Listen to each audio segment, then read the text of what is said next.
La lotería. Un cuento de Shirley Jackson. La mañana del 27 de junio amaneció clara y soleada con el calor lozano de un día en pleno estío. Las plantas mostraban profusión de flores y la hierba tenía un verdor intenso. La gente del pueblo empezó a congregarse en la plaza, entre la oficina de correos y el banco. Alrededor de las 10, en algunos pueblos había tanta gente que la lotería duraba 2 días y tenía que iniciarse el día 26, pero en aquel pueblecito, donde apenas había 300 personas, todo el asunto ocupaba apenas un par de horas, de modo que podía iniciarse a las 10 de la mañana y dar tiempo todavía a que los vecinos volvieran a sus casas a comer. Los niños fueron los primeros en acercarse, por supuesto. La escuela acababa de cerrar para las vacaciones de verano y la sensación de libertad producía inquietud en la mayoría de los pequeños. Tendían a formar grupos pacíficos durante un rato antes de romper a jugar con su habitual bullicio, y sus conversaciones seguían girando en torno a la clase y los profesores, los libros y las reprimendas. Bobby Martin ya se había llenado los bolsillos de piedras y los demás chicos no tardaron en seguir su ejemplo, seleccionando las piedras más lisas y redondeadas. Bobby, Harry Jones y Dickie Delacroix acumularon finalmente un gran montón de piedras en un rincón de la plaza y lo protegieron de las incursiones de los otros chicos. Las niñas se quedaron aparte, charlando entre ellas y volviendo la cabeza hacia los niños, mientras los niños más pequeños jugaban con la tierra o se agarraban de la mano de sus hermanos o hermanas mayores. Pronto empezaron a reunirse los hombres, que se dedicaron a hablar de sembrados y lluvias, de tractores e impuestos, mientras vigilaban a sus hijos. Formaron un grupo, lejos del montón de piedras de la esquina, y se contaron chistes sin alzar la voz, provocando sonrisas más que carcajadas. Las mujeres, con descoloridos vestidos de andar por casa y suéteres finos, llegaron poco después de sus hombres. Se saludaron entre ellas e intercambiaron apresurados chismes mientras acudían a reunirse con sus maridos. Pronto las mujeres, ya al lado de sus maridos, empezaron a llamar a sus hijos y los pequeños acudieron a regañadientes. Después de la cuarta o la quinta llamada, Bobby Martin esquivó agachándose la mano de su madre cuando pretendía agarrarlo y volvió corriendo entre risas hasta el montón de piedras. Su padre lo llamó entonces con voz severa y Bobby regresó enseguida, ocupando su lugar entre su padre y su hermano mayor. La lotería, igual que los bailes en la plaza, el club juvenil y el programa de la fiesta de Halloween, era dirigida por el señor Somers, que tenía tiempo y energía para dedicarse a las actividades cívicas. El señor Somers era un hombre jovial, de cara redonda, que llevaba el negocio del carbón, y la gente se compadecía de él porque no había tenido hijos y su mujer era una gruñona. Cuando llegó a la plaza portando la caja negra de madera, se levantó un murmullo entre los vecinos y el señor Somers dijo: «Hoy llego un poco tarde, amigos». El administrador de correos, el señor Graves, venía tras él cargando con un taburete de 3 patas que colocó en el centro de la plaza y sobre el cual instaló la caja negra el señor Somers. Los vecinos se mantuvieron a distancia, dejando un espacio entre ellos y el taburete, y cuando el señor Somers preguntó: «¿Alguno de ustedes quiere echarme una mano?», se produjo un instante de vacilación hasta que 2 de los hombres, el señor Martín y su hijo mayor, Baxter, se acercaron para sostener la caja sobre el taburete mientras él revolvía los papeles del interior. Los objetos originales para el juego de la lotería se habían perdido hacía mucho tiempo, y la caja negra que descansaba ahora sobre el taburete llevaba utilizándose desde antes incluso de que naciera el viejo Warner, el hombre de más edad del pueblo. El señor Somers hablaba con frecuencia a sus vecinos de hacer una caja nueva, pero a nadie le gustaba modificar la tradición que representaba aquella caja negra. Corría la historia de que la caja actual se había realizado con algunas piezas de la caja que la había precedido, la que habían construido las primeras familias cuando se instalaron allí y fundaron el pueblo. Cada año, después de la lotería, el señor Somers empezaba a hablar otra vez de hacer una caja nueva, pero cada año el asunto acababa difuminándose sin que se hiciera nada al respecto. La caja negra estaba cada vez más gastada y ya ni siquiera era completamente negra. sino que le había saltado una gran astilla en uno de los lados, dejando a la vista el color original de la madera, y en algunas partes estaba descolorida o manchada. El señor Martín y su hijo mayor, Baxter, sujetaron con fuerza la caja sobre el taburete hasta que el señor Somers hubo revuelto a conciencia los papeles con sus manos. Dado que la mayor parte del ritual se había eliminado u olvidado, el señor Somers había conseguido que se sustituyeran por hojas de papel las fichas de madera que se habían utilizado durante generaciones. Según había argumentado el señor Somers, las fichas de madera fueron muy útiles cuando el pueblo era pequeño, pero ahora que la población había superado las 3 centenares de vecinos y parecía en trance de seguir creciendo, era necesario utilizar algo que cupiera mejor en la caja negra. La noche antes de la lotería, el señor Somers y el señor Graves preparaban las hojas de papel y las introducían en la caja, que trasladaban entonces a la caja fuerte de la compañía de carbones del señor Somers para guardarla hasta el momento de llevarla a la plaza la mañana siguiente. El resto del año, la caja se guardaba a veces en un sitio, a veces en otro. Un año había permanecido en el granero del señor Graves y otro año había estado en un rincón de la oficina de correos, y a veces se guardaba en un estante de la tienda de los Martín y se dejaba allí el resto del año. Había que atender muchos detalles antes de que el señor Somers declarara abierta la lotería. Por ejemplo, había que confeccionar las listas de cabezas de familia, de cabezas de las casas que constituían cada familia y de los miembros de cada casa. También debía tomarse el oportuno juramento al señor Somers como encargado de dirigir el sorteo, por parte del administrador de correos. Algunos vecinos recordaban que, en otro tiempo, el director del sorteo hacía una especie de exposición, una salmodia rutinaria y discordante que se venía recitando año tras año, como mandaban los cánones. Había quien creía que el director del sorteo debía limitarse a permanecer en el estrado mientras la recitaba o cantaba, mientras otros opinaban que tenía que mezclarse entre la gente, pero hacía muchos años que esa parte de la ceremonia se había eliminado. También se decía que había existido una salutación ritual que el director del sorteo debía utilizar para dirigirse a cada una de las personas que se acercaban para extraer la papeleta de la caja. Pero también esto se había modificado con el tiempo, y ahora solo se consideraba necesario que el director dirigiera algunas palabras a cada participante cuando acudía a probar su suerte. El señor Somers tenía mucho talento para todo ello, luciendo su camisa blanca impoluta y sus pantalones tejanos. Con una mano apoyada tranquilamente sobre la caja negra, tenía un aire de gran dignidad e importancia mientras conversaba interminablemente con el señor Graves y los Martin. En el preciso instante en que el señor Somers terminaba de hablar y se volvía hacia los vecinos congregados, la señora Hutchinson apareció a toda prisa por el camino que conducía a la plaza, con un suéter sobre los hombros, y se añadió al grupo que ocupaba las últimas filas de asistentes. Me había olvidado por completo de qué día era, le comentó a la señora de la Croix cuando llegó a su lado, y las dos mujeres se echaron a reír por lo bajo.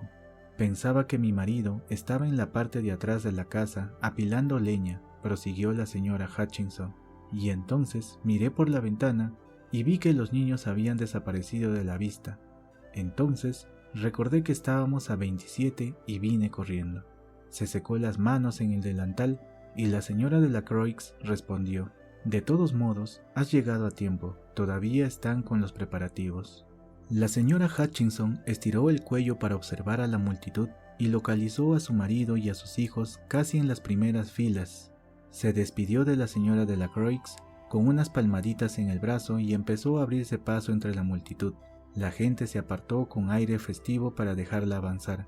2 o 3 de los presentes murmuraron en voz lo bastante alta como para que les oyera todo el mundo: «Ahí viene tu mujer Hutchinson, y finalmente se ha presentado Bill». La señora Hutchinson llegó hasta su marido y el señor Somers, que había estado esperando a que lo hiciera, comentó en tono jovial: «Pensaba que íbamos a tener que empezar sin ti, Tessie. No querrías que dejara los platos sin lavar en el fregadero, ¿verdad, Joe?», respondió la señora Hutchinson con una sonrisa. provocando una ligera carcajada entre los presentes, que volvieron a ocupar sus anteriores posiciones tras la llegada de la mujer. «Muy bien», anunció sombríamente el señor Somers. «Supongo que será mejor empezar de una vez para acabar lo antes posible y volver pronto al trabajo. ¿Falta alguien?» «Dunbar», dijeron varias voces. «Dunbar, Dunbar». El señor Somers consultó la lista. «Clyde Dunbar», comentó. «Es cierto, tiene una pierna rota, ¿no es eso? ¿Quién sacará la papeleta por él?» «Yo, supongo», respondió una mujer, y el señor Somers se volvió hacia ella. «La esposa saca la papeleta por el marido», anunció el señor Somers, y añadió: «¿No tienes ningún hijo mayor que lo haga por ti, Janny?» Aunque el señor Somers y todo el resto del pueblo conocían perfectamente la respuesta, era obligación del director del sorteo formular tales preguntas oficialmente.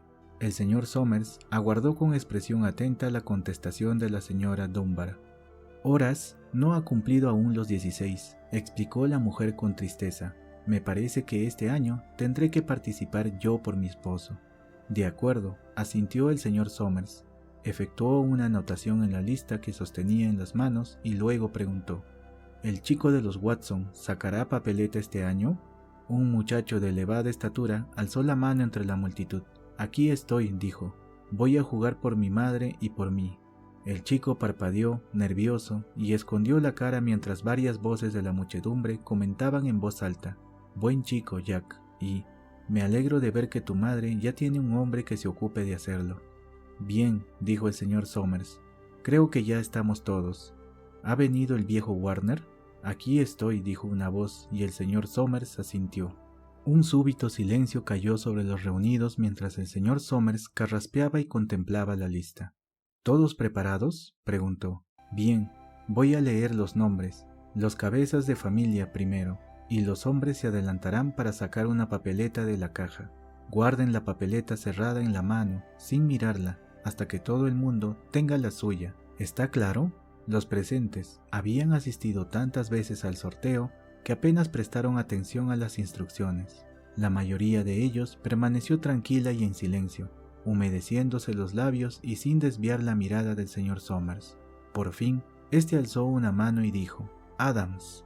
Un hombre se adelantó a la multitud. «Hola, Steve», le saludó el señor Somers. «Hola, Joe», le respondió el señor Adams. Los dos hombres intercambiaron una sonrisa nerviosa y seca. A continuación, el señor Adams introdujo la mano en la caja negra y sacó un papel doblado. Lo sostuvo con firmeza por una esquina, dio media vuelta y volvió a ocupar rápidamente su lugar entre la multitud, donde permaneció ligeramente apartado de su familia, sin bajar la vista a la mano donde tenía la papeleta. «Allen», llamó el señor Somers. «Anderson, Bentham». «Ya parece que no pasa el tiempo entre una lotería y la siguiente», comentó la señora de la Croix a la señora Graves en las filas traseras. «Me da la impresión de que la última fue apenas la semana pasada».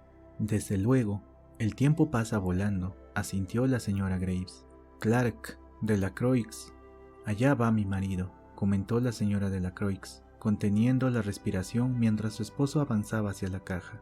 «Dunbar», llamó el señor Somers, y la señora Dunbar se acercó con paso firme mientras una de las mujeres exclamaba: «Ánimo, Janny», y otra decía: «Allá va». «Ahora nos toca a nosotros», anunció la señora Graves, y observó a su marido cuando éste rodeó la caja negra, saludó al señor Somers con aire grave y escogió una papeleta de la caja. A aquellas alturas, entre los reunidos había numerosos hombres que sostenían entre sus manazas pequeñas hojas de papel, haciéndolas girar una y otra vez con gesto nervioso. La señora Dunbar y sus dos hijos estaban muy juntos. La mujer sostenía la papeleta. «Herbert, Hutchinson». «Vamos allá, Bill», dijo la señora Hutchinson, y los presentes cercanos a ella soltaron una carcajada. «Jones, dicen que en el pueblo de arriba están hablando de suprimir la lotería», comentó el señor Adams al viejo Warner. Este soltó un bufido y replicó: «Atajo de estúpidos. Si escuchas a los jóvenes, nada les parece suficiente. A este paso, dentro de poco, querrán que volvamos a vivir en cavernas, que nadie trabaje más y que vivamos de ese modo. Antes teníamos un refrán que decía: la lotería en verano antes de recoger el grano. A este paso, Pronto tendremos que alimentarnos de bellotas y frutos del bosque. La lotería ha existido siempre, añadió irritado. Ya es suficientemente terrible tener que ver al joven Joe Somers ahí arriba, bromeando con todo el mundo.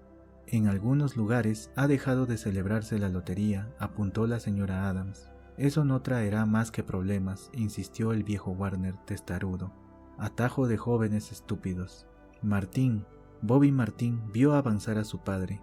Overdyke, Percy, ojalá se den prisa, murmuró la señora Dunbar a su hijo mayor. Ojalá acaben pronto. Ya casi han terminado, dijo el muchacho. Prepárate para ir corriendo a informar a tu padre, le indicó su madre. El señor Somers pronunció su propio apellido, dio un paso medido hacia adelante y escogió una papeleta de la caja. Luego llamó a Warner. Llevo 67 años asistiendo a la lotería, proclamó el señor Warner mientras se abría paso entre la multitud. 77 loterías. Watson. El muchacho alto se adelantó con andares desgarbados. Una voz exhortó: no te pongas nervioso, muchacho, y el señor Somers añadió: tómate el tiempo necesario, hijo. Después cantó el último nombre, Zanini. Tras esto, se produjo una larga pausa, una espera cargada de nerviosismo hasta que el señor Somers, sosteniendo en alto su papeleta, murmuró: muy bien, amigos. Durante unos instantes nadie se movió. A continuación, todos los cabezas de familia abrieron a la vez la papeleta. De pronto, todas las mujeres se pusieron a hablar a la vez. ¿Quién es? ¿A quién le ha tocado?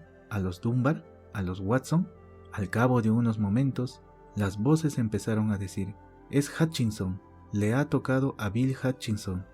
Ve a decírselo a tu padre, ordenó la señora Dunbar a su hijo mayor. Los presentes empezaron a buscar a Hutchinson con la mirada. Bill Hutchinson estaba inmóvil y callado, contemplando el papel que tenía en la mano. De pronto, Tessie Hutchinson le gritó al señor Somers: no le has dado tiempo a escoger qué papeleta quería. Te he visto, Joe Somers. No es justo. Tienes que aceptar la suerte, Tessie, le replicó la señora de la Croix, y la señora Graves añadió: todos hemos tenido las mismas oportunidades.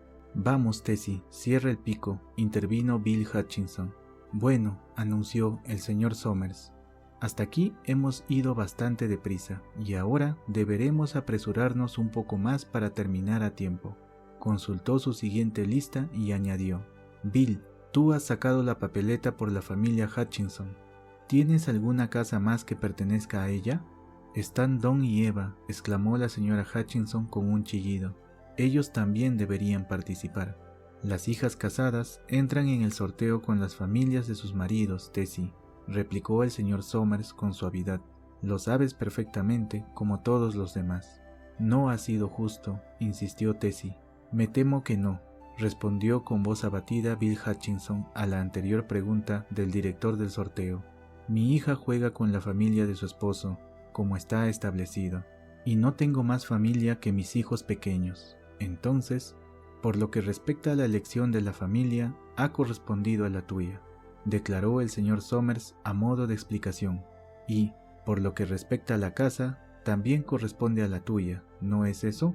Sí, respondió Bill Hutchinson. ¿Cuántos chicos tienes, Bill?, preguntó oficialmente el señor Somers. 3, declaró Bill Hutchinson. Está mi hijo Bill y Nancy y el pequeño Dave, además de Tessie y de mí, claro. Muy bien, pues, asintió el señor Somers. ¿Has recogido sus papeletas, Harry? El señor Graves asintió y mostró en alto las hojas de papel. Entonces, ponlas en la caja, le indicó el señor Somers. Coge la de Bill y colócala dentro. Creo que deberíamos empezar otra vez, comentó la señora Hutchinson con toda la calma posible. Les digo que no es justo. Bill no ha tenido tiempo para escoger qué papeleta quería. Todos lo han visto. El señor Graves había seleccionado 5 papeletas y las había puesto en la caja, salvo estas. Dejó caer todas las demás al suelo, donde la brisa las impulsó, esparciéndolas por la plaza. Escúchenme todos, seguía diciendo la señora Hutchinson a los vecinos que la rodeaban. ¿Preparado, Bill?, inquirió el señor Somers, y Bill Hutchinson asintió, después de dirigir una breve mirada a su esposa e hijos. Recuerden, continuó el director del sorteo, saquen una papeleta y guárdenla sin abrir hasta que todos tengan la suya. Harry, Tú ayudarás al pequeño Dave. El señor Graves tomó de la manita al niño, que se acercó a la caja con él sin ofrecer resistencia. Saca un papel de la caja, Dave, le dijo el señor Somers. Dave introdujo la mano donde le decían y soltó una risita. Saca solo un papel, insistió el señor Somers. Harry, ocúpate tú de guardarlo. El señor Graves tomó la mano del niño y le quitó el papel de su puño cerrado. Después lo sostuvo en alto mientras el pequeño Dave se quedaba a su lado, mirándolo con aire de desconcierto. Ahora Nancy, anunció el señor Somers. Nancy tenía 12 años y a sus compañeros de la escuela se les aceleró la respiración mientras se adelantaba, agarrándose la falda, y extraía una papeleta con gesto delicado. Bill, hijo, dijo el señor Somers. Y Billy, con su rostro sonrojado y sus pies enormes, estuvo a punto de volcar la caja cuando sacó su papeleta. Tessie. La señora Hutchinson titubeó durante unos segundos, mirando a su alrededor con aire desafiante, y luego apretó los labios y avanzó hasta la caja. Extrajo una papeleta y la sostuvo a su espalda. Bill, dijo por último el señor Somers, y Bill Hutchinson metió la mano en la caja y tanteó el fondo antes de sacarla con el último de los papeles. Los espectadores habían quedado en silencio. Espero que no sea Nancy, cuchicheó una chica, y el sonido del susurro llegó hasta el más alejado de los reunidos. Antes, las cosas no eran así, comentó abiertamente el viejo Warner, y la gente tampoco es como en otros tiempos. Muy bien, dijo el señor Somers. Abran las papeletas. Tú, Harry, abre la del pequeño Dave. El señor Graves desdobló el papel y se escuchó un suspiro general cuando lo mostró en alto, y todos comprobaron que estaba en blanco. Nancy y Bill, hijo, abrieron los suyos al mismo tiempo y los dos se volvieron hacia la multitud con expresión radiante, agitando sus papeletas por encima de la cabeza. Tessie, indicó el señor Somers. Se produjo una breve pausa y a continuación el director del sorteo miró a Bill Hutchinson. El hombre desdobló su papeleta y la enseñó. También estaba en blanco. Es Tessie, anunció el señor Somers en un susurro. Muéstranos su papel, Bill. Bill Hutchinson se acercó a su mujer y le quitó la papeleta por la fuerza. En el centro de la hoja había un punto negro, la marca que había puesto el señor Somers con el lápiz la noche anterior en la oficina de la compañía de carbones. Bill Hutchinson mostró en alto la papeleta y se produjo una reacción agitada entre los congregados. Bien, amigos, proclamó el señor Somers, démonos prisa en terminar. Aunque los vecinos habían olvidado el ritual y habían perdido la caja negra original, aún mantenían la tradición de utilizar piedras. El montón de piedras que los chicos habían reunido antes estaba preparado y en el suelo. Entre las hojas de papel que habían extraído de la caja había más piedras. La señora de la Croix escogió una piedra tan grande que tuvo que levantarla con ambas manos y se volvió hacia la señora Dunbar. Vamos, le dijo, date prisa. La señora Dunbar sostenía una piedra de menor tamaño en cada mano y murmuró entre jadeos. No puedo apresurarme más. Tendrás que adelantarte, ya te alcanzaré. Los niños ya tenían su provisión de piedras y alguien le puso en la mano varias piedrecitas al pequeño Dave Hutchinson. Tessie Hutchinson había quedado en el centro de una zona despejada y extendió las manos con gesto desesperado mientras los vecinos avanzaban hacia ella. No es justo, exclamó. Una piedra la golpeó en la sien. Vamos, vamos, todo el mundo, gritó el viejo Warner. Steve Adams estaba al frente de la multitud de vecinos con la señora Graves a su lado. No es justo, no hay derecho, siguió exclamando la señora Hutchinson. Instantes después, todo el pueblo cayó sobre ella. Fin.